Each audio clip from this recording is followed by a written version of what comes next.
So, good day po sa lahat. So, ito po yung IG 60cm DTF printer dito sa Sauyo.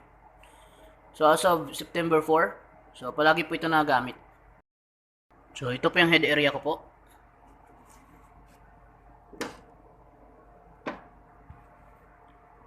So, yung cupping stations. So, after natin mag-print, punasan po natin yung wiper.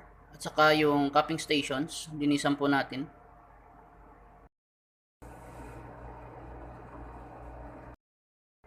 So, nandito naman po yung waste tank, yung AVR at saka yung ground. So, yung ink level ay katamtaman lang. So, after natin ma-on yung printer, so, yung gamit ko po na mode sa cleaning ay normal. After natin mag-head clean, so, magna-nozzle test po tayo.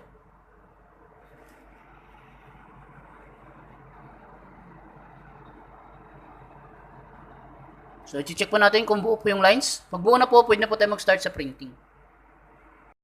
So, nandito naman po yung mga new supplies ko po. So, meron po akong isang orange, isang blue, at 5 kilograms po na white powder na hindi pa nagagamit. So, as of September 4, updated po yung inventory. Punta naman tayo sa DTF output. So, ito po yung printer daily checklist ko po. So, last week, so nakapag-run po ako ng 126 meters. At sa ngayon po, wala pa po ako nasisimulang in-house orders.